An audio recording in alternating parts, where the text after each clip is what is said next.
예, 우리 정답게 인사합니다. 눈 좀 맞추고 할렐루야 샬롬하고 우리 함께 인사합니다. 할렐루야 샬롬 샬롬 샬롬 샬롬 샬롬 샬롬. 하나님 사랑합니다. 여러분 주 안에서 사랑합니다.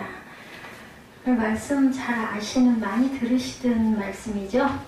회당에서 나와 곧 야고보와 요한과 함께 시몬과 안드레의 집에 들어가시니 누가 예수님께서 이제 여러 가지 그 기적도 행하시고, 그리고는 이제 회당에서 나오시는 부분이 오늘 본문에 나타납니다. 1장 29절에서 34절이죠. 근데 그 전에 보니까 더러운 귀신 들린 사람도 고치시고, 보니까 복음을 전파하시고 시험을 받으시기도 했습니다. 그죠? 광야로 내몰리셔서, 그리고 어부들을 부르시고, 마가복음 1장의 내용을 쭉 좀 봅니다. 더러운 귀신들을 고치시고, 그리고 난 후에 어떻게 하셨어요? 이제는 쉬시러 가신 거예요. 사실은 1장 29절에서 34절은 예수의 소문이 온 갈릴리 사방에 퍼지더라. 28절에 그러죠. 그래서 회당에서 나와 곧 야고보와 요한과 함께 시몬과 안드레의 집에 들어가시니 하필이면 시몬의 장모가 열병으로 누워있는지라 사람들이 곧 그 여자에 대하여 예수께 여쭤온대. 베드로가 얘기를 한 게 아니라 베드로의 장모가 열병이 들었는데 주변에 있는 사람들이 예수께 아유 베드로의 장모님인데 저렇게 병이 나셨어요 하고 대신 여쭈어주는 내용입니다. 오늘 말씀의 기적은 오늘 제목이 참 예뻐요. 제가 잡기를 작은 신음에도 기적이라는 제목으로 여러분들과 은혜를 나누기 원합니다.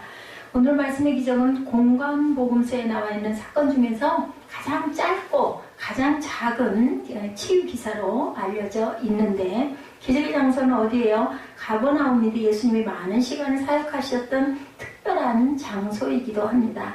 29절에 자, 졸지 않는 방법 3회는 뭐라고? 자꾸 성경을 얘기하는 대로 보고 함께 읽는 거. 그럼 시간이 금방 가요. 알았죠? 8장 깊은 것도 좀 고치고. 29절은 회당에서 나와 라고 시작을 하죠. 29절에 어떻게 나와서 회당에서 나와 앞에 이렇게 나오죠.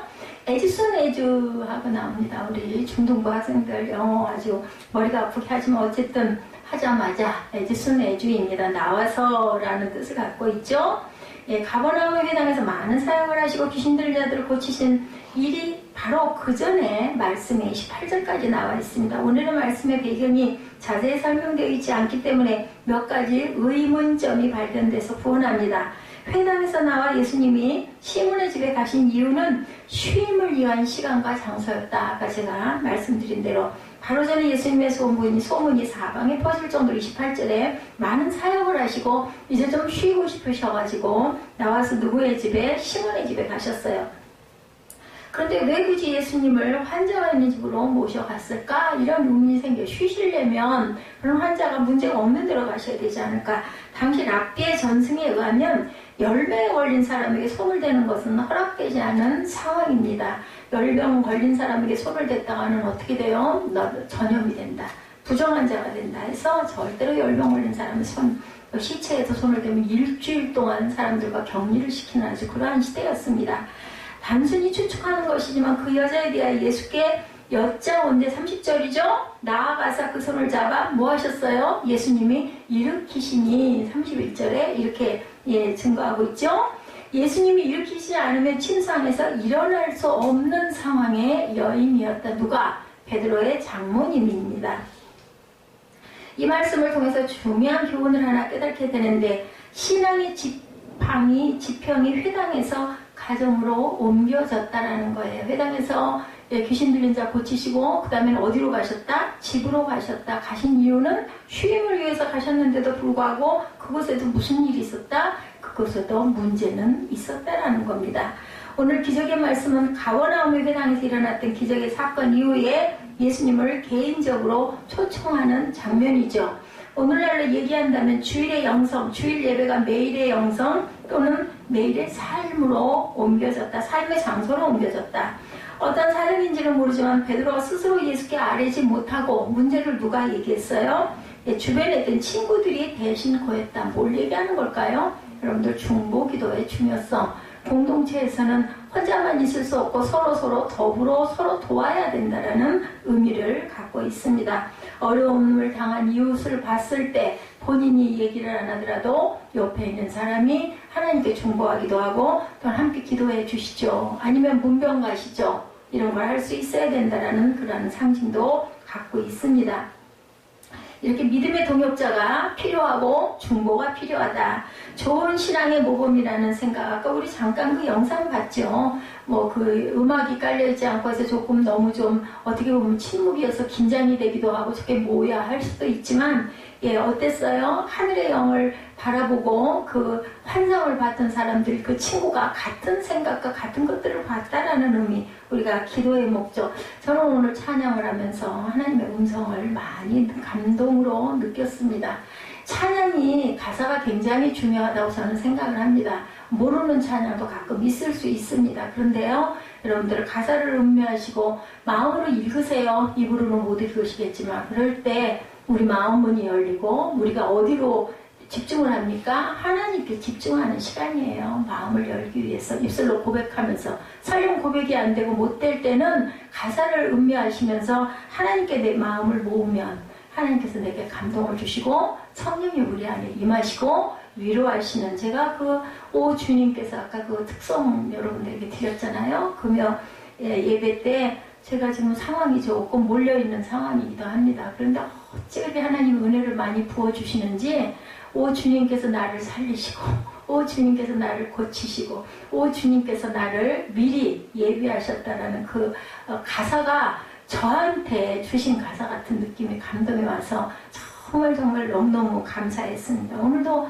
찬양하다가 제가 눈물이 나가지고 찬양을 끝까지 하지 못했는데 하나님은 저뿐만 아니라 사모하는 분들에게 분명히 위로해 주시고 응답해 주시고 그게 설령 뭐 네 감동이지 라고 믿지 않는 분들이 얘기하든 말든 얼마나 감사해요. 그리고 소망이 솟지 않습니까? 그리고 힘이 납니다. 제가 굉장히 움츠러들어 있었어요. 나는 살 가치가 없는 사람이야. 나를 귀하게 여기는 사람도 없고 누군가가 나를 위해서 열심히 기도해주는 사람도 없고 누군가가 내가 가면 어떡해 우리 아들마저도 별로 그런 것에 대해서 아무런 생각도 없고 도대체 나는 왜 살고 있을까 막 이런 생각을 굉장히 많이 했습니다. 오히려 집만 되지 얼른 갔으면 좋겠는데 이런 생각 많이 했는데 하나님께서 뭐라 그러시냐면 내가 너를 필요로 하느라라고 얘기하시더라고요. 아직 너는 그 자리에 있어야 되고 내가 너를 고칠 것이고 내가 너를 살릴 것이고 내가 너를 필요로 하는 네가 사람들에 대한 생각을 네가 왜 하니 이런 마음을 저한테 주시더라고요. 금요일날 정말 감사했습니다.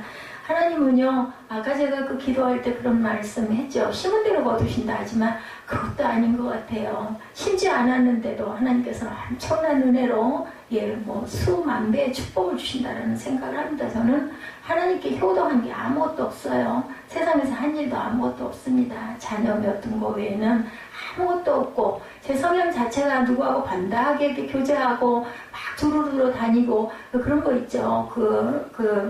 상가에도 그렇고 또 축복의 자리도 그렇고 이런 부분들을 열심히 쫓아다녀야 돼요. 우리 권영인 전도사님 참 그런 거 잘하시잖아요. 그랬을 때 내가 어려움 받고 내가 힘든 일 있고 아니면 내 가정에 뭐 어떤 좋은 일이 있거나 할 때 사람들이 거꾸로 그런다 그러죠. 뭐라고 그래요? 품앗이 한다 그러죠. 오고 가는 그런 부분들이 있는 건데 제가 그런 부분들을 열심을 갖고 있지 못했어요. 제가 성향을 많이 벗어났더라면 고쳐졌더라면 세상을 살면서 지금까지 온 삶을 그렇게 만약에 넓게 많은 사람에게 찾아다니기도 하고 문상도 가고 그리고 그 결혼하는 자리도 열심히 가고 했더라면 아마 지금 주변에 사람들이 지금처럼 없지는 않을 건데 그걸 제가 못했어요. 근데요 하나님께서는 각자에게 각자 나름의 제합력을 하려고 하는 게 아니라 그릇들을 주셨기 때문에 제가 열심히 더 많이 했더라면 좋을 수 있었을 텐데도 불구하고 요만큼밖에 안 돼 있는 거예요. 그런데도 끝까지 붙잡고 계시는 분은 하나님이시라는 것. 내 아버지, 나를 지으신 분은 사람들이 다 외면하고 그러다 보니 세상에서는 별로 소리가 클 수도 없고 누군가 알아주지도 않지만 나를 알아주시는 분 내 아버지시라는 것. 여러분들의 부모님이 여러분들을 사랑하시는 것처럼 하나님께서는 그거에 수만 배로 여러분들을 눈동자같이 보고 계시고 지키시고 계시고 인도하시고 있다라는 것을 잊지 마시기 바랍니다. 제가 못 갔기 때문이기도 하지만 여러분들과 함께 나누기 위해서 단풍의 풍경도 보여드렸습니다. 그 뱃살의 부분은 저보다는 그것을 관심 있어 하는 분이 계실 것도 같아서 또 알아두면 나쁘지 않을 것 같아서 생활 주변에 있는 것들 정성은 드려야 되겠죠? 한 번 좀 이렇게 집으로 내가지고 부부가 둘이 한 잔씩 마시고 자면 얼마나 좋겠어요? 근데 중요한 건 꾸준히 해야 된다는 거. 그래서 그 단풍을 내장산도 있고 뭐 금강산도 있고 굉장히 너무 이쁘더라고요. 어떻게 보면 직접 간 것보다 영상으로 보는 게 더 이쁠 수도 있을 것 같아요. 이쁜 데들 많이 찍었기 때문에. 그래서 함께 바라보고 나눴습니다. 그런데 저는 그 안에서 하나님의 아주 신비의 솜씨를 저는 바라봅니다. 하나님의 숨결을 느낍니다. 계절이 여러분들 어김없이 오잖아요. 아무리 뜨거워도 절대로 시원하지 않을 것 같은 폭염 속에서도 금방 서늘한 바람이 때가 되면 다 붑니다. 비가 막 억수로 쏟아지죠. 하늘이 칠흑같이 시커멓죠. 절대로 파란 하늘은 없을 것 같은데도 파란 하늘은 분명히 열립니다. 그것이 바로 하나님의 섭리고 진리라는 것. 제가 늘 비행기의 묘사를, 왜냐하면 비행기 속에서 봤기 때문에. 비행기가 막 비가 오는 듯 탔어요. 시커매요, 구름이. 그런데도 하늘 위에 하늘로 비행기가 올라가면 그 위에는 꼭대기에는 파란 하늘과 구름이 있는 걸 저는 많이 봤거든요. 그렇기 때문에 제가 그 말씀을 드려요. 우리 눈으로 보이는 게 다가 절대 아니라는 것. 내가 생각하는 하고 있는 게 다가 아니라는 것. 그리고 또 하나 제가 깨달은 건 내가 다른 사람들을 죄짓게 하기도 하겠구나 하는 생각이 드는 거예요. 내가 살아있을 이유가 뭐가 있어. 빨리 가기나 하는 게 좋지. 내 가족들도 나를 중요하게 생각하지 않는데. 근데 이런 생각을 하는 것 자체가 내 주변에 내 이웃에게 내 자녀에게 죄를 짓게 하는 것일 수도 있겠구나. 하나님의 뜻은 다른데 그렇다면 내가 더 깨닫고 내 몸을 열심히 보호하고 고치도록 노력하고 애써야지. 부정적이고 나쁜 생각하는 거는 오히려 하나님께 뿐만이 아니라 내 가족들에게도 죄를 짓게 할 수도 있겠구나 하는 생각을 제가 했습니다. 이렇게 고난이 꼭 나쁜 것만은 아니다. 병들지 않으면 얼마나 좋아요. 건강하면 얼마나 좋겠어요. 몸 움직이는 게 너무너무 힘이 들고 보통 사람은 아무렇지도 않은 일상이 저는 뭐 몇십 갑절에 힘이 드니 그게 정말 힘들고 어렵지만 또 그것을 통해서 내가 깨달은 느낌과 감사는 또 이루 말할 수 없는 감동으로 제게 오더라고요. 처음에는 멍했죠. 그리고 나서 하루 딱 멍했습니다. 그 이튿날부터 하나님께서 소생하게 해주시고 그 이튿날부터 하나님께서 은혜를 부어주시는데 저는 너무너무 감사하고 기쁜 삶을 살아가고 있습니다. 또 주의 종들이 굉장히 우리가 실제는 모르지만 가지고 있는 질병이나 힘든 문제들이 굉장히 많아요. 그런데도 씩씩하게 서서 있는 것은 하나님이 주신 은혜 때문인 줄로 믿습니다. 그것은 대단한 일이 아니다 할지라도 여러분의 일상 안에 모든 분들에게 하나님께서는 똑같이 동일하게 은혜 내려주시기를 원하는데 중요한 것은 그것을 느끼는 것. 내 마음이 열고 하나님을 바라볼 줄 아느냐 아니느냐 아니면 내 상황만 한탄하고 원망하고 앉았느냐 아니면 하나님의 귀한 뜻이 어디 계실 텐데 그리고 바라볼 줄 아느냐 그게 굉장히 중요하다는 것을 저는 깨달았습니다. 오늘 말씀도 같은 말씀이에요. 장모가 10병이 들어있는데 베드로가 가기를 원하지 않았을 것 같아요. 예수님이 쉬셔야 되는데 주변에 있는 동역자들이 예수님을 모시고 간 것이 회당에서 쉬게 하시려고 간 것이 바로 베드로의 장모가 있는 베드로의 집이었다. 장모님이랑 함께 사셨던 것 같습니다. 그래서 오늘 제목이 작은 신음에도 기적입니다. 뭐 제 부분이 대단할 게 없어요. 암 걸리신 분들에 비하면 뭐 아무것도 아니에요. 우리들 왜 약과라는 표현을 왜 할까요? 제가 약과를 좋아하거든요. 달콤하고 맛있잖아요. 사무엘도 잘 먹지? 그것처럼 약과야인 거는 정말 아무것도 아니야. 너무 맛있어. 맛있는 게 뭐 이렇게 힘든 일이겠어요. 그래서 그거는 약과야. 이런 소리들을 많이 합니다. 조그만 일에도 기적은 분명히 임한다라는 거. 암 투병하는 환자들 제 주변에도 계시잖아요. 그런 분들에 대해서 저는 정말 진짜 약과죠. 약과. 이런 작은 부분에도 하나님께서는 기적으로 임하시고 내 곁에 항상 계시고 나를 어루만져 주신다는 것. 여러분들 외로운 것이 꼭 나쁜 것만은 아니에요. 제가 외롭지 않았다면 제 주변에 사람이 많고 와가지고 막 걱정해지고 문병도 많이 해지고 막 덥고 뭐 중보기도 해지고 하면은 제가 어쩌면 하나님을 더 깊이 느끼지 못했을 수도 있는데 아무도 없고 외롭다 보니까 갖다 얘기할 곳이 어디밖에 없어요. 하나님밖에 없어요. 근데 저 대단하게 기도하지 않았어요. 그냥 아이고 어떡해요. 그냥 그 정도.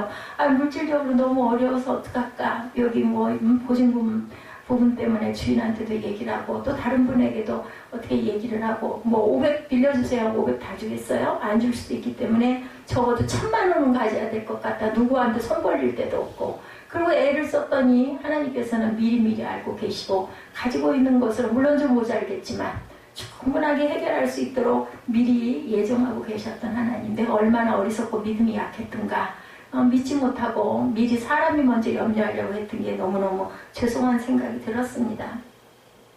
누군가에게는 아주 작은 문제일 수 있지만 다른 사람에게 말할 수 없는 비밀스러운 문제도 있을 수 있다. 이걸 뭐 누구에게 얘기를 하겠어요. 근데 저는 참 성격 자체가 타고나기를 속에 있는 게 별로 없어요. 그게 별 다 좋은 건 아니에요. 감출 줄도 좀 알아야 되고 또 과장도 좀 할 줄도 알아야 되는데 저는 그거를 못합니다. 그 모습까지도 하나님께서는 알고 계시지 않을까. 장단점이 다 있죠. 그 성격이 좋을 수도 있지만 반대로 그게 조금 남에게 시험을 들게 할 수도 있고 사람들에게 얕잡아봄을 당하게 될 수도 있어요. 너무 다 있는 그대로 포장도 할 줄 모르고 하면은. 그렇지만 그것은 하나님께서 아신다는 거죠. 삶의 문제 속으로 예수님을 모시고 갔어요. 누가? 동료들이, 믿음의 동역자들이 베드로의 그 장모님의 문제로 인해서 그 집에 들어가자마자 그 상황을 예수께 여쭌 것으로 보건대 분명한 의도가 있었던 것이라고 볼 수밖에 없다. 오늘 본문 내용 제가 풀어서 제 얘기를 잠깐 드리면서 거기에 대비해서 말씀을 드립니다. 숨가쁜 날을 지나갈 때 우리는 어떤가? 오늘 말씀은 예수께서 처음 제자를 부르신 후에 그분의 사역을 시작하신 내용하고 연결되어 있어요. 1장을 제가 그래서 대충 그 굵은 제목들을 말씀을 드렸죠. 예, 복음을 전파하시고 시험을 받으시죠. 마태복음 4장 1절과 11절에도 나타나는데 여기 12절에 보면 마가복음 1장 12절에 보면 성령이 곧 예수를 광야로 몰아내신지라. 예, 그렇게 나오죠. 광야에서 40일을 계시면서 사탄에게 시험을 받으시며 들짐승과 함께 계시니 누가? 천사들이 수종 들더라라고 합니다. 하나님의 사람은 그냥 안 놔두세요. 천사들이 수종 들게 하신다라는 거. 그리고 어부를 부르시죠. 마태복음 4장 18절에서 22절, 누가복음 5장 1절에서 11절에도 증거합니다. 그리고 나서 이제 더러운 귀신을 가버나움에 가셔서 고치시는 부분이 나타나죠. 누가복음 4장 31절에서 37절에도 나타나 있습니다. 그리고는 그렇게 하고 난 다음에 쉬시려고 가신 것이 바로 베드로의 그 장모가 계시는 베드로의 집이었다라는 게 오늘 말씀입니다. 예수님이 이 땅에 오신 이유를 보여주는 부분이기도 합니다. 그분의 사역을 시작하신 내용들이 마태복음이나 누가복음이 예수님의 탄생부터 족보와 예언을 자세히 다루는 것과는 달리 마가복음은 곧바로 예수님의 사역을 오늘 본문에서 소개하고 있죠.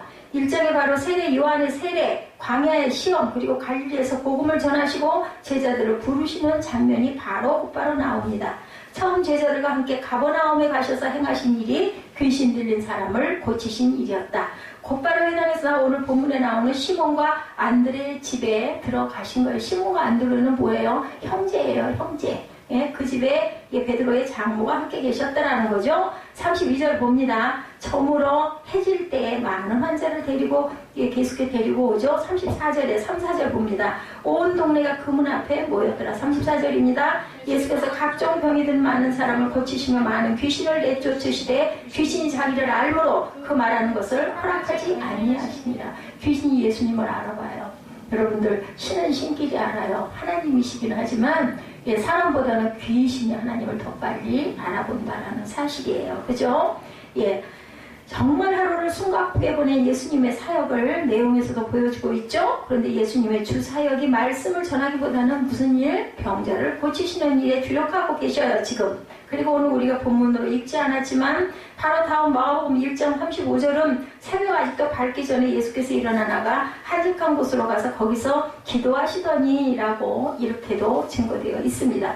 예수님의 사역이 알려지기 시작하면서 사람들이 예수님을 찾기 시작했고 예수님은 사람들이 찾으시는 곳으로부터 어떻게 해? 몸을 피하실 수밖에 없었다. 그거 다 받아주다가는 뭐 그죠? 한도 끝도 없으니까 그때는 지금처럼 병원이 많을 때도 아니고 약이 좋을 때도 아니죠. 죽을 수밖에 없어요. 지금 같으면 아무것도 아닌 질병도 열병도 죽을 수밖에 없습니다. 그리고 제자들에게 말씀하시죠. 38절에 뭐라고 말씀하세요? 이르시되 우리가 다른 가까운 마을들로 가자. 거기서도 전도하리니 내가 이를 위하여 왔노라. 뭐하러 왔다고요? 전도하러 왔다. 근데 왜 병자들을 자꾸 먼저 열심히 고쳤을까? 사무엘아, 뼈 뜯지 마라.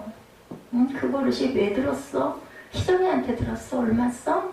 옆에 나란히 앉아가지고 남자가 손 갖다 물고 잡아 뜯는 거 정말 보기가 이쁘지가 않아. 여자애들은 애교를 해도 봐주지. 등치는 이만해가지고 왜 뼈를 그래 뜯어? 응? 하지 말어. 손도 미워져. 자, 이쁜 피아노를 치려면 손도 잘 다듬어야지. 응? 그렇지? 그리고 제자들에게 이렇게 말씀하시죠. 38절에 이르시되 우리가 다른 가까운 마을로 가자. 거기서도 전도하리. 내가 이를 위하여 왔노라. 우리가 주목해야 할 단어가 바로 전도라는 거죠. 영어로 프리치입니다. 예. 영어 성경에 프리치라고 사용하고 있죠. 예수께서 병든 자를 고치시고 사람들을 피했던 것은 기적이 목적이 아니었어요. 뭐가 목적이라고요? 전도. 전도하기 위해서 기적을 일으켜 주신 거예요. 기적을 일으켜서 병자가 낫고 귀신이 나가니까 오, 진짜 이분은 하나님의 아들인가 봐요. 이러고는 그 말을 듣게 되니까 전도가 먹히죠. 그죠? 이하나 목사가 병자를 고치는 그런 신유의 그러한 능력이 있었다면 교회가 차고 넘칠 거예요. 그것은 고침이 중요한 게 아니라 하나님의 나라가 중요하다는 거죠. 그래서 사람들이 몰려오자 다른 마을로 가신 이유도 바로 전도하기 위함이었다고 38절에 증거하죠. 오늘 이 말씀은 예수님 사역의 핵심을 보여주는 장면이다. 말씀 전체가 병든 자를 고치시는 기적으로 되어 있고 숨가쁜 하루를 보내고 계시지만 예수님께서 왜 그 일을 하시는지는 바로 목적이 전도다. 왜 우리를 부르셨는지 잃어버리던 일 중심적인 사람들이 우리가 자칫 잘못되어 버릴 때가 있어요. 뭐가 빠져나가면 하나님의 마음이 떠나버리고 나면 사역자들이 되게 그럴 수가 있겠다. 저도 동의를 합니다. 왜냐하면 은혜 받을 때 신학교 다니고 할 때는 정말 하나님의 말씀을 사모하고 막 눈만 감으면 눈물 나고 막 기도를 그냥 뭐 시간에 관계없이 그냥 빠져서 기도하고 했는데 사역자가 되고 나면 어떻게 돼요? 교회에 이제 전도사가 됐어. 사역을 해야 돼. 그러면 요즘에는 뭐 다 세분화되죠. 당신은 어느 부서, 당신은 어느 부서, 당신은 어떤 일 정해줍니다. 그러면 거기에 있는 내가 해야 할 분량들을 얼른 해결하기 위해서 그것 쫓아다니다 보면 기도할 시간이 어딨어요. 성경 볼 시간이 어딨어요. 그러고 또 집에 가면 피곤하니까 뭐해요? 쉬어야죠. 놀아야죠. 친구도 만나야죠. 사역자들이 이러다 보면 하나님의 은혜는 빠져나가고 그냥 하나의 직장 생활이 되어버리는 경우가 참 많습니다. 그래서 그런 부분들을 정말 조심해야 되겠다라는 거죠. 예수께서는 숨가쁜 하루를 보내고 계시지만 예수께서 왜 그런 일을 하시는지 이걸 우리가 정확하게 우리 마음 바탕에 더 세워야 되겠다. 우리가 하는 일 가운데 하나님의 마음이 떠나고 봉사만 남으면 마음이 뭐가 돼요? 그냥 의무적이 돼버리는 거죠. 그냥 얼른 해야 돼 이렇게 되면. 그리고 그러니까 누군가가 성전에 가가지고 어디로 가야 돼요 하고 물어보면 아유 몰라요 저기 안내 가서 물어보세요. 그러면 자기 할 일이 바쁜 거죠. 낯선 사람들이 와도 그렇게 될 수밖에 없다는 거죠. 섬김이 일이 되어버리면 사람들에게 또한 이렇게 상처를 주게도 됩니다. 이런 것을 우리가 뭐라고 말해요? 율법이라고 그러죠. 그래서 그 바리새인들이 서기관들이 그랬던 거예요. 율법은 줄줄줄줄 외우면서도 선한 사마리아인 같지 않게 아픈 자가 돌 맞은 자가 상처가 있는 자가 쓰러져 있어도 그냥 쳐다만 보고 가는 그런 일들이 있다. 남의 얘기가 아니라 저와 여러분의 얘기일 수도 있습니다. 안식일을 잘 지키라고 명령했더니 안식일을 지키기 위해 하나님의 마음을 잃어버린 바리새인이 되어버린다. 우리가 흔히 하는 말 가운데 하나가 주객이 전도된다라는 말이 있죠. 이게 바로 주객이 전도된 사건입니다. 뭔가를 열심히 하다 보면 왜 그 일을 하는지 잊어버려요. 그냥 열심만 남아. 이거 빨랑 해야지. 왜? 기준치를 도달해야 되니까. 내가 해야 될, 달성해야 될 그런 그 부분의 몫을 감당하려고 하다 보니까 옆에는 볼 틈이 없는 거예요. 이것만 내가 빨랑빨랑. 그래서 어떻게 유능하게 인정이 돼서 올라가야 되잖아요. 거기에 목적이 가게 된다. 우리가 신앙생활하면서 문제가 생기는 것은 열심이 없기 때문이 아니라 그 열심이 사명을 대신하기 때문이라는 것도 우리가 생각해 봐야 된다. 예수께서 수많은 병자를 고치실 때 제자들이 신바람이 났겠죠? 예, 다 고쳐지니까 막 귀신이 막 떠나 막 눈에 막 보이니까 배고픔 물고 쓰러졌던 자가 막 가서 탁 손만 얹으면 정신 번쩍 일어나서 일어나고 그죠? 얼마나 신나게 해서 상상만 해봐도 신나지 않겠어요? 예수님을 찾아오는 사람이 짐을 지고 있을 때 제자들은 어떤 기대를 걸었을까? 그런데 예수님은 그 자리를 계속해서 피하신다는 거죠. 가장 위험한 것은 우리가 하나님의 영광을 위해 일을 하고 하나님의 영광 받으시기 위해 우리를 쓰시는데 그 영광이 나타날 때 그 영광에 안주하게 되거나 또한 하나님의 영광을 가로채는 일들이 너무나 많다. 뭐 대다수가 그럴 수밖에 없어요. 저 같아도 그럴 것 같아요. 막 어떻게 목에 힘이 주어지죠. 하나님이 나를 사용하셔서 했다는 걸 알면서도 내가 턱턱 누가 오면은 막 예언도 하고 막 해가지고 막 아픈 것도 막 손만 대면 고쳐주고 베드로도 그랬고 누구도 그랬어요. 바울도 그랬죠. 그래서 덮었던 수건만 갖다가 대도 그냥 낫잖아요. 그 말씀만 하셔도 막 낫잖아요. 이렇게 되면 나를 통해서 일하시기는 하지만 내가 한 것 같아지고 주변에는 또 사람이 얼마나 추앙을 하겠어요. 그러다 보면 교만해질 수밖에 없습니다. 우리 마음 안에 뭐가 많기 때문에 욕심이 많기 때문에 그래서 하나님께서 저를 힘없는 자로 세워놓으셨을 수도 있겠다라는 생각도 해봅니다. 34절이죠. 예수께서 각종 병이든 많은 사람을 고치시며 많은 귀신을 내쫓으시되 귀신이 자기를 알므로 그 말하는 것을 허락하지 아니하시니라. 하찮은 것은 없어요. 여러분들 본문으로 돌아갑니다. 오늘의 이야기는 예수님의 기적 중에서 가장 하찮게 여겨지는 기적, 아주 작은 그런 일상의 일이었다. 가정에서 일어난 시몬의 장모가 열병으로 죽을 수도 있었겠지만 다른 병에 비하면 위중한 게 아니었다. 이 시절에 오늘 본문에 열병이라고 되어 있는데 특별한 병명을 모르고 고열로 인해 베드로의 장모가 일어나지 못하고 있었던 거예요. 제자들이 예수님을 만나고 예수님의 행하시는 기적을 목격하면서 그들은 자신이 처한 문제를 주님께 가지고 나온 거죠. 오늘 사건이 어쩌면 예수님과의 관계의 시작은 여러분들 문제를 드러내는 것이다. 속으로만 품고 계시지 마세요. 어떤 면으로는 하나님께서 그래서 저를 바로 보고 계시지는 않나 하는 생각을 할 때가 많습니다. 비밀이 없거든요. 그리고 뭐 잘못된 부분이 있어도 그냥 얘기합니다. 또 그걸 너무너무 정난하게 너무 사실적으로 묘사를 하는 그런 버릇이 있어서 주변 사람들이 피곤할 때도 참 많을 거예요. 근데 저같이 하라는 게 아니라 솔직하시라는 얘기를 합니다. 아유, 그런 걸 어떻게 얘기해. 근데 특히나 기도 공동체, 교회 공동체 안에서는 자기의 문제점을 막 드러내야 돼. 자랑해야 돼요. 아우, 나는 이런 나쁜 버릇이 있으니 이걸 위해서 좀 기도해 주세요. 고쳐주세요. 아, 제가 이렇답니다. 그거 전혀 부끄러운 게 아니에요. 그러니까 듣는 그분들은 그러면 대단할까요? 다 똑같아요. 나름대로의 문제들은 다 있습니다. 이렇게 드러낼 줄 알아야 된다. 왜? 하나님께 보여야 아시죠. 다 아시지만 내 입술의 고백이 중요한 거죠. 그런 마음들을 갖고 있으라는 거죠. 오늘 본문에서 열병이라고 되어 있는데 특별한 병명은 모르고 고열이라고만 나와 있죠.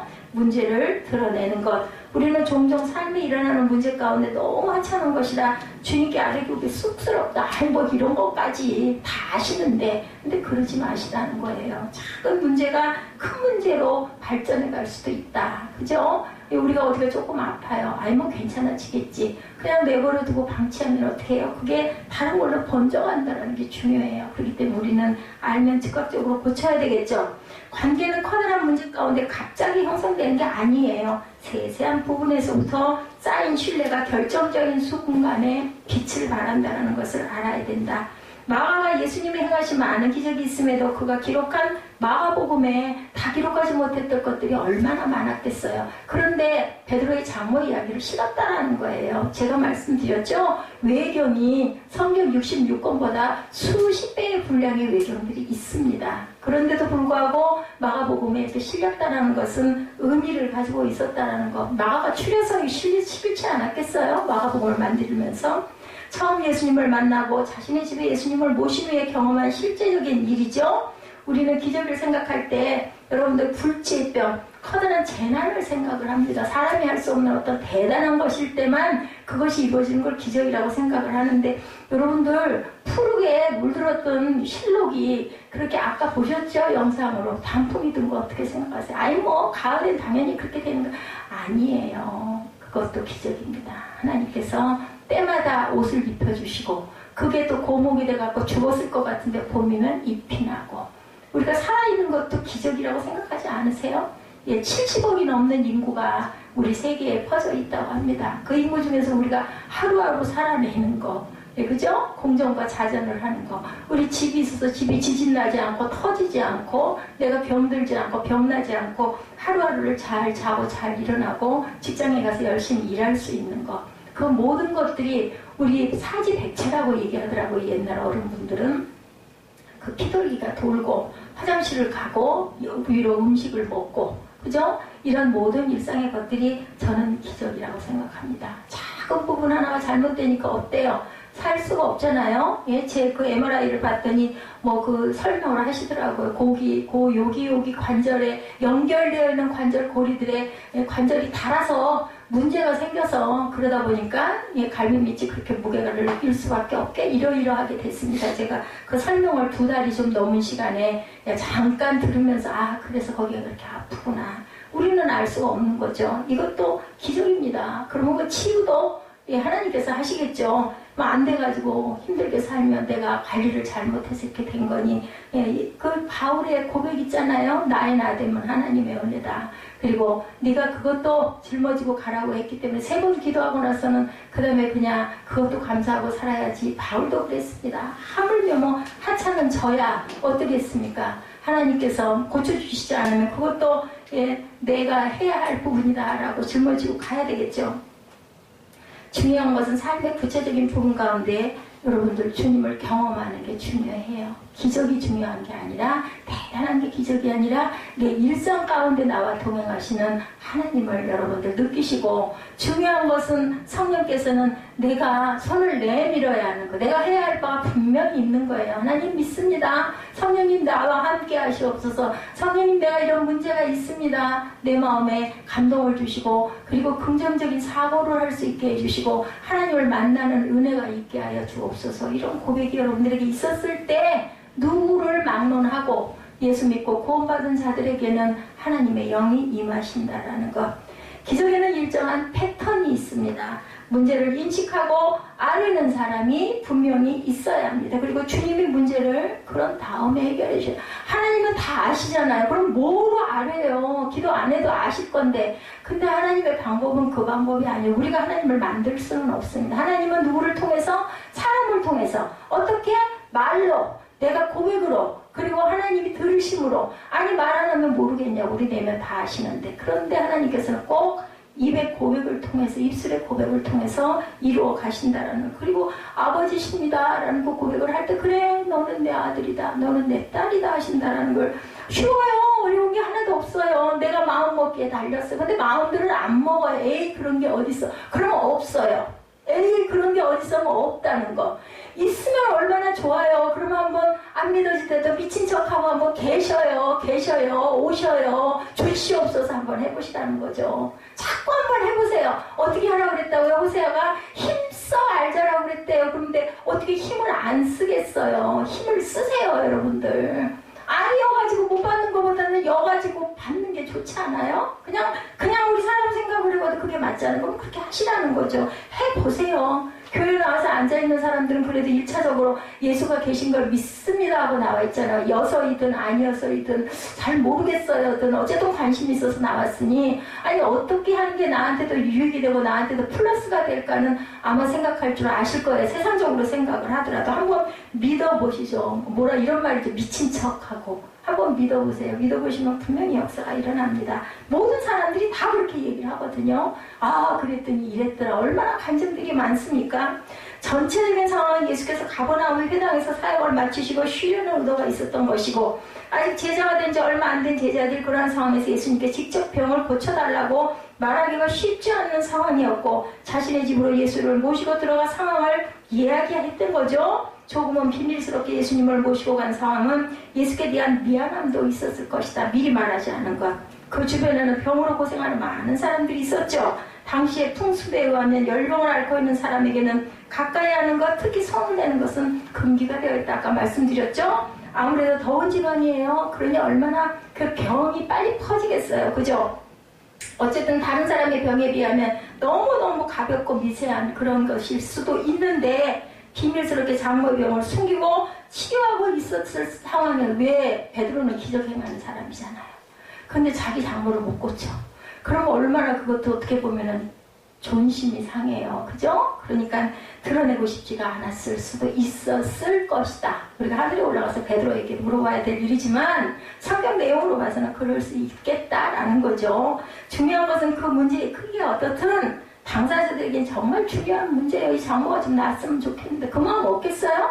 여러분 마음 안에 제가 특별히 사랑스러운 부모가 아닐 수 있을 수 있지만 그래도 낳는 걸 원하지 아이고 얼른 아파서 그냥 돌아가셔버려라 이런 마음은 아마 먹을 수가 없을 거예요. 하나님 계시기 때문에도 더더군다나 그런 마음 품는 자녀는 아마 없을 거예요. 좀 힘이 들고 짐스럽다 할지라도 낳으셔야지 이 마음이죠. 남이라도 그렇게 생각할 텐데 그죠? 그러니 베드로는 오죽했겠냐고요. 아니 남한테 가서 기도해줘갖고 낳기도 하는데 이 장모가 안 낳는 거야. 그러니 얼마나 그 부분이 어떤 면으로는 드러내기도 눈치가 보일 그런 상황. 그런데 누구는 알았어요? 동역하고 있는 주변의 사람들은 알고 있었다라는 게 중요하다는 거죠. 그래서 우리 목회자님들도 또 그래요. 뭐 성도들에게까지 얘기 못할 수 있는 부분 저는 다 얘기하지만 있어요. 그러면 어때요? 주변에 있는 동료 목사님들에게 저 이런 부분이 있으니 좀 기도해 주십시오. 얘기들을 합니다.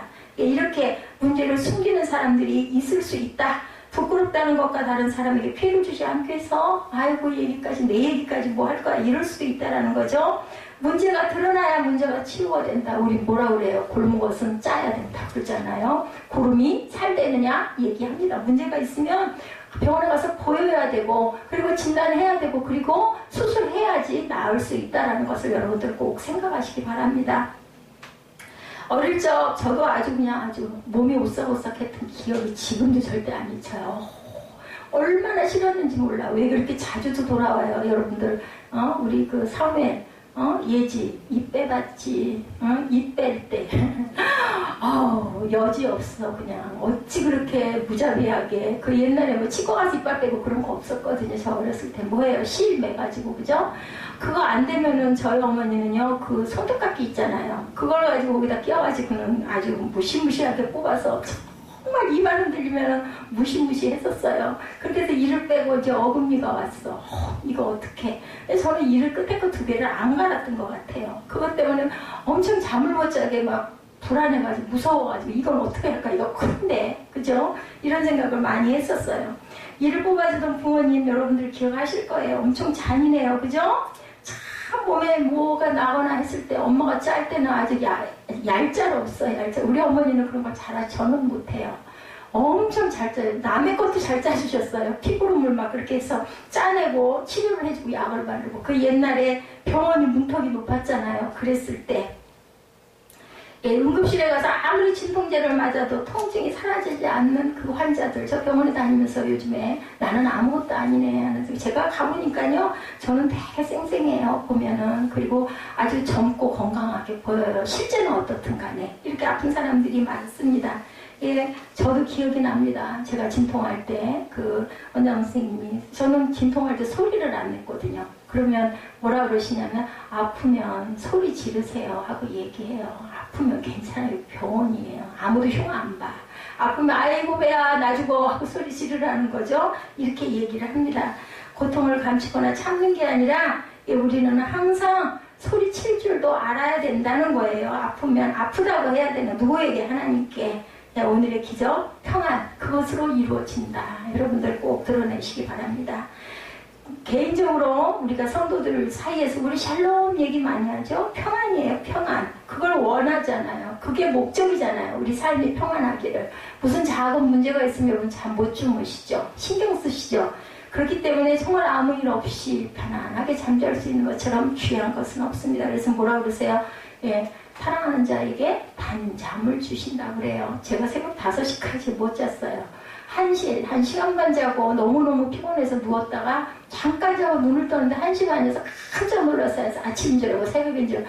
그때부터 잠이 안 와가지고 5시 반경에 어떻게 잠이 들어서 오늘 제가 깜짝 놀라고 늦잠이 들었습니다. 그 잠 안 오는 밤에는 어떻게 할 수가 없어요. 뭐 이렇게도 안 되고 저렇게도 안 되고 뭘 틀어서 봐도 재미도 없고 솔직히 얘기를 해서 좀 자야 될 텐데 내일 예배인데 이런 생각을 하면 근데 하나님께서 단잠 주실 때처럼 편한 잠은 없다는 것.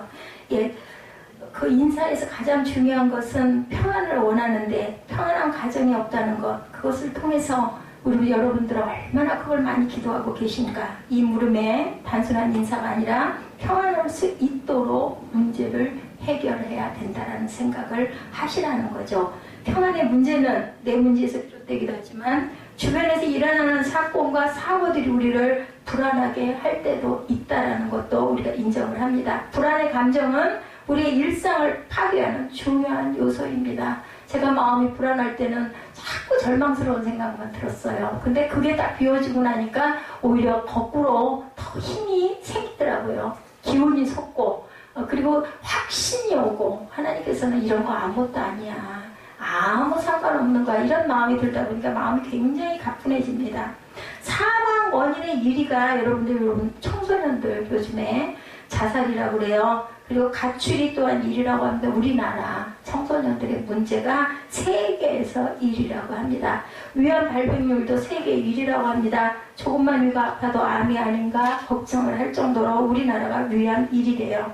자, 어떤 성도들이 이야기를 하다가 비행기 사고에 대한 경험을 얘기합니다. 한국에서 있었던 국내선 사고, 우리나라 한참 몇 년 전에 국내선 사고 많이 있었죠?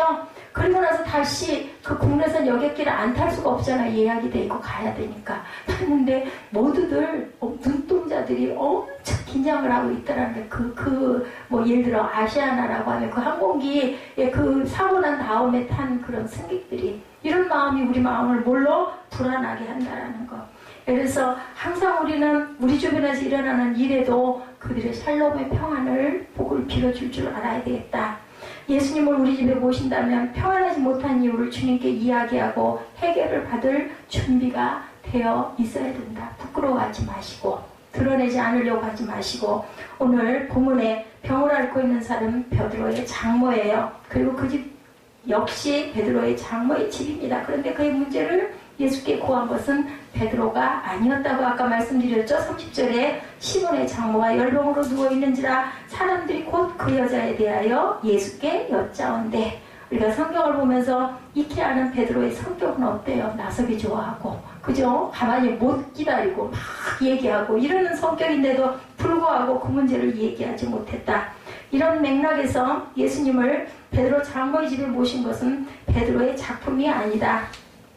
마지못해 사람들에게 자신의 집으로 갔을 수 있겠다는 거예요. 베드로가. 그죠?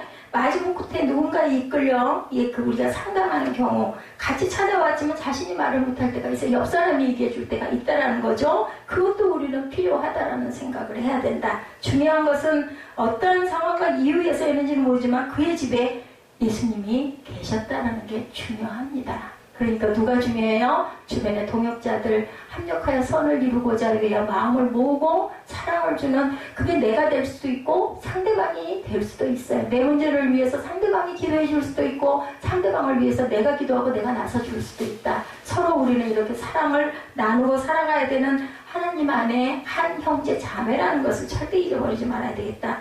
그 안에 누가 일했던 누가 들었던 어쨌든 간에 예수님이 계신 게 중요하고 예수께서 그의 문제를 들으셨다는 게 중요하고 성경에서는 예수님이 그의 손을 잡아 일으키셨다라고 하죠. 그 여인은 그렇게 되다 보니 시중들게 되었다라고 얘기합니다. 뭐가 됐어요? 이제는 본인이 일어나가지고 거기 오신 손님들을 대접하는 시중을 드는 사람이 될 정도가 됐다. 많은 기적의 사건에 비슷한 공통점은 금기가 깨어졌다는 게 중요합니다. 사회적 통념에서 아니 상식을 가지고 하지 않은 일을 하게 된 것이다. 우리가 항상 어때요? 틀을 깨는 것. 제가 말씀드렸죠. 기적의 틀을 깨라. 틀. 우리가 생각하는 그 틀이 꼭 옳은 게 아닐 수 있다. 다른 게 틀린 게 아니라는 거예요. 여러분들 항상 여러분들 주변에서도 얘기 들으시죠? 다를 뿐이라는 거예요. 그래서 우리는 그것의 틀을 깨야 된다. 예수님을 모시고 나면 금기가 깨어진다는 거. 금기가 깨어지시는 것이야말로 그곳에서 뭐가 일어나요? 자유함이 일어난다는 것. 육신의 질병으로부터 자유, 그죠? 주변의 시선과 고립에서부터 자유. 예수님 때문에 일어나는 일들입니다. 성경을 열심히 들여다보다 보면 자신의 문제를 놓고 교회에 나와 씨름하던 수많은 사람들이 나오죠. 성경 안에는. 그들의 공통된 특징은 문제를 가지고 나와 씨름했지만 집으로 돌아갈 때는 어떻게 돌아갔어요? 예수님을 만나면 모두 다 평안히 가라. 예수님도 항상 마지막에 샬롬이셨어요. 평안히 가라. 네 병이 고침을 받았다. 이 결론이죠. 모두 다들 보면 한나 이야기 잠깐 합니다. 사무엘상 1장 10절이죠. 한나가 마음이 괴로워 야훼께 기도하고 통곡하며 라는 구절이 있습니다. 더욱 그녀의 마음을 아프게 한 것은 그 기도하는 모습을 보고 엘리 제사장이 뭐라 그랬어요? 술에 취했느냐? 라고 이야기를 하죠. 14절에 당시 하나님과 멀어져 있던 제사장이 기도하는 여인을 보고 너 술 취해가지고 횡설수설하느냐? 라고 이야기를 했다는 거예요. 결국 엘리 제사장은 의자에서 거꾸러져가지고 목이 부러져서 죽습니다. 왜 그래요? 그러니까 제사장도 하나님의 영에서 멀어지다 보면 이런 죽음을 당할 수 있다는 것도 절대 잊어버렸으면 안 되는데 영적 분별력이 흐려졌어요. 몰라봐요? 몰라요? 앞에서 일어나는 일도 모릅니다. 한나가 자신의 처지를 설명하자 뭐라고 얘기해요? 평안히 가라고 말해요. 그럼에도 불구하고 엘리 제사장이 그죠? 아닙니다. 저는 술에 취한 게 아니라 하나님께 기도했습니다. 라고 얘기했을 때 그런 엘리 제사장인데도 평안히 가라라고 축복을 해줬다는 거죠. 그리고 하나님이 내가 기도하여 구한 것을 허락하시기를 원하노라 라고 위로하는 장면이 나옵니다. 사무엘상 틈이 나실 때 1장 14절 이후를 보시기 바랍니다. 한나가 신뢰한 것은 인간적인 모습으로 엘리 제사장의 자격이 아니라 누구로 봤어요? 하나님의 종으로 바라봤다라는 거예요. 그걸 얕잡아보고 아이고 저 노인 아무것도 몰라. 아이고 저 노인 내가 기도했는데 세상에 그것도 모르고 날 보고 술 취했다고 그래? 그리고 거기에 대해서 아주 반박을 하거나 반발을 하거나 하지 않았죠. 한나는 그러지 않았습니다. 어땠어요? 겸손했던 거예요. 오늘 말씀을 준비하면서 제가 든 생각은 베드로 장모의 집으로 예수를 이끌어온 사람들 그러죠? 그리고 그들이 누구인지 나와 있지 않지만 그들이 부탁한 것을 예수께서 들으시고 고쳐주었다. 예수께서 왜 들으시고 왜 고쳐주었을까요? 베드로를 아시기도 했고 베드로가 사역하는 자이기도 했고 베드로가 예수님의 제자이기도 했고 그리고 또한 그 여인이 불쌍해하기도 했겠죠. 그렇지만 제가 생각하기에는 베드로 장모기 때문에 그 피곤함에도 불구하고 붙잡아서 손을 일으키시면서 일어나라고 권하신 것이 중심이 아니었을까 싶습니다. 예수님께 구하는 자들의 자격이 아니라 그들의 마음을 보시고 기적을 베풀어 주셨다는 여러분들 중심이 중요합니다. 제가 어저께 잠깐 에스다고 우리 교회 토요일 그 모이는 문제 가지고 잠깐 이야기 설령 혹시 잘못 생각을 해가지고 제 입장에서 자꾸 이야기를 하는 게 아닐까 싶어서 의견을 묻고 얘기를 했습니다. 중심이 중요합니다. 그런데 중심이 중요하다 할지라도 마음만 먹고 있으면 되지 어때? 이렇게 되다 보면 뭐가 살금살금 들어와요. 사탄이 살금살금 들어와서 교회 문이 자꾸 무뎌지게 만들죠. 드나드는 문이 자꾸 좁아지게 만듭니다. 그래서 우리가 그것을 깨달았을 때는 조금 바보 같아도 조금 그렇게까지 할 거야 이런 생각이 세상적으로 들더라도 우리는 행해야 된다라는 얘기로 마음을 모았습니다. 제사장의 역할로 이 자리에 서서 여러분을 위해서 중보하고 우리는 항상 같이 기도하죠. 그리고 그리스도의 평강을 늘 빌어줍니다. 너의 기도가 응답되기를 하나님께서 원하신다. 이 말이 저와 여러분을 평안케 하기를 주님의 이름으로 축복합니다. 자격이 아닌 간구를 들으시는 작은 신임에도 기적을 베푸시는 하나님의 능력, 예수님의 능력이죠. 오늘 본문이. 오늘 기적의 말씀을 통해서 우리가 한 가지 기억해야 할 것은 여러분들 신앙은 보편적인 것에서 개인적으로 옮겨가기도 한다라는 것. 그죠? 보편적으로 일어날 수 있는 일이 제 일이 될 수도 있고 여러분의 일이 될 수도 있고 여러분의 자녀의 일이 될 수도 있다라는 것. 신앙은 객관적인 사건이 주관적으로 변하는 겁니다. 베드로와 제자들은 지금 예수께 향하시던 회당의 기적을 보죠. 그런데 그 주님에서 머물지 않고 베드로의 장모의 집으로 초청을 합니다. 오늘 말씀의 상황으로 봐서 베드로에게 사정이 있었을 겁니다. 자신이 직접 예수께 말씀드리지 못하는 사정, 그리고 회당에서는 공개적으로 부탁할 수 없는 사정. 그죠? 중요한 것은 이제 공적인 장소에서 사적인 장소로 만남의 장소가 바뀌었고, 오늘날로 말한다면 예배 장소에서 고독한 하나님과의 독대라고 얘기하죠. 독대. 직접 혼자 만나는 그런 장소로 옮겨졌다라는 것. 이것은 여러분들 단순한 장소의 문제가 아니라 인격적 만남의 장소로 들어갔다라는 의미일 수도 있다. 그래서 우리가 기도하는 골방이 있어야 된다. 이런 얘기들을 많이 하죠. 공개적일 수도 있지만 또 내 홀로 기도하는 시간도 분명히 필요하다.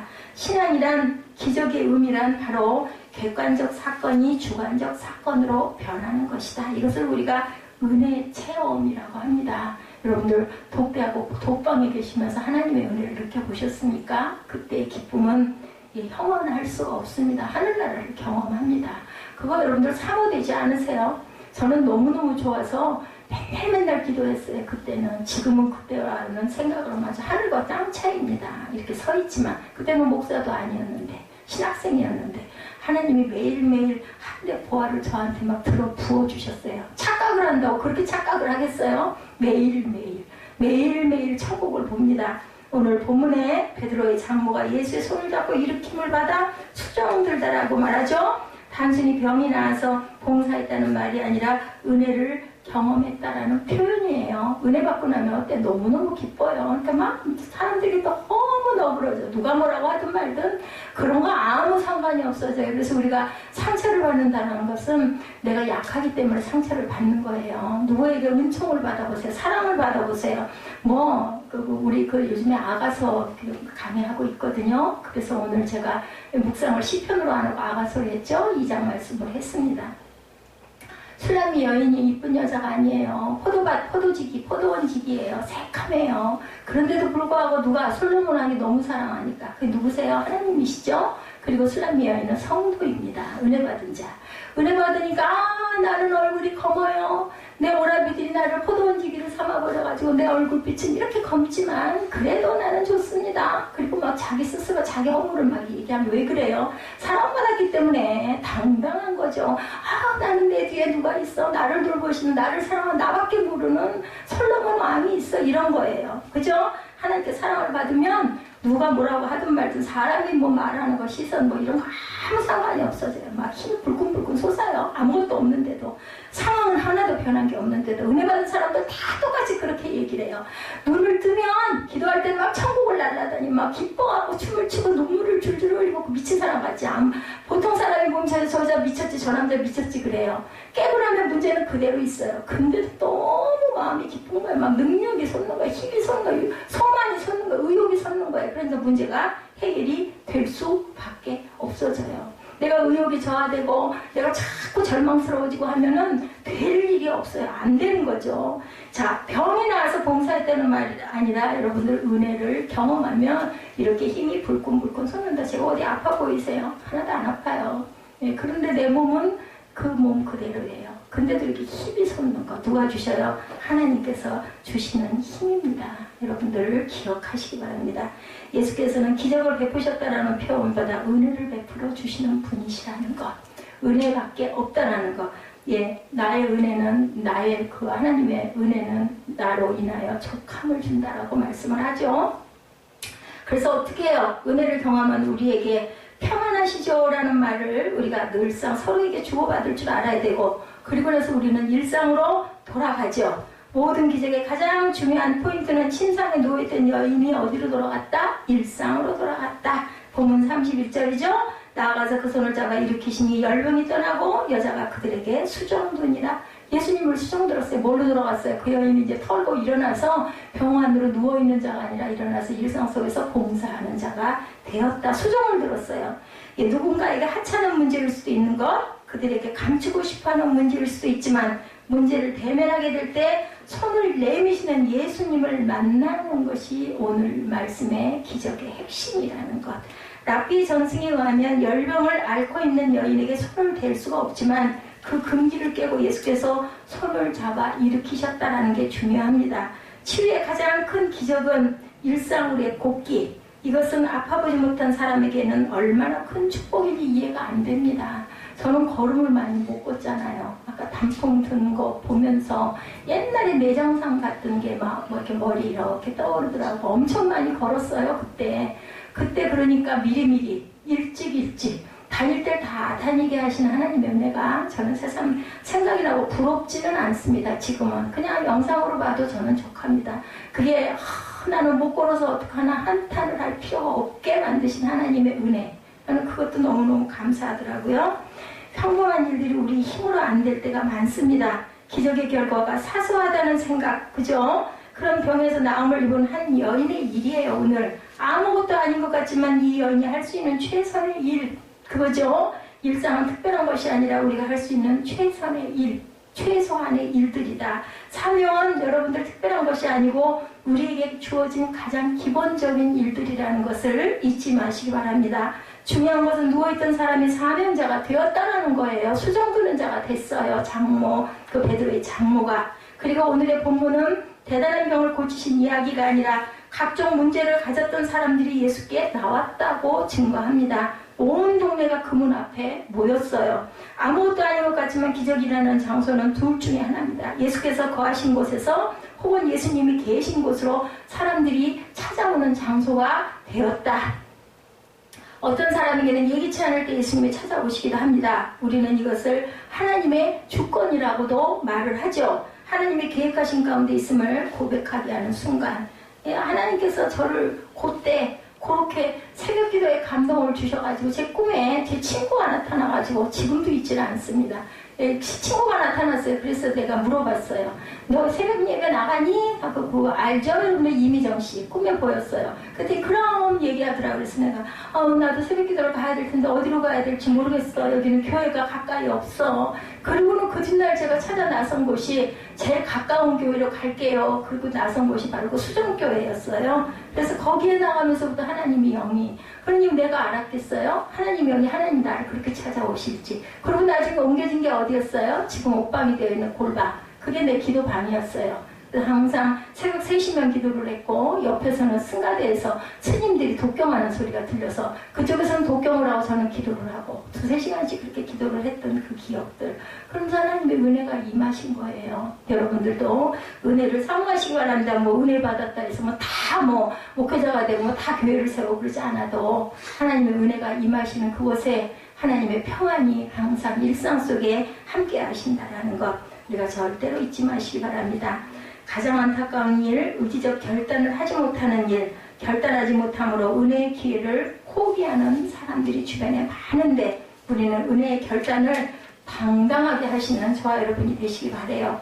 의지적 결단을 포기하는 순간 주권적 은혜도 상실이 된다는 것. 우리가 무언가를 결정해야 하는 중요한 순간에 하나님의 주권을 믿고 아무것도 하지 않는 사람들에게는 하나님의 계획하심이 아까도 말씀드렸지만 보이지도 않고 느껴지지도 않고 일어나지도 않는다라는 것.